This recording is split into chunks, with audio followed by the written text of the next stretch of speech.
আসসালামু আলাইকুম, hello beautiful people.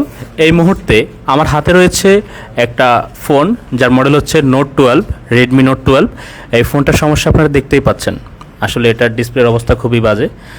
So display নিজেকে নিজেই দেখে বলছে মাই লাইফ ইজ ডিসঅ্যাপয়েন্টেড।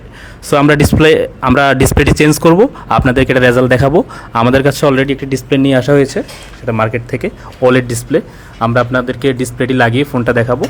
আপনারা নিজেরাই অবাক হবেন ফোনটা দেখে। যখন পাওয়ারটা অন করবেন আপনারা চিন্তা করবেন এটা কি আগের ফোনটা ছিল নাকি এটা নতুন ফোন। সো কাজটা দেখতে থাকুন, আমাদের কাজের রেজাল্ট দেখার জন্য সাথেই থাকুন।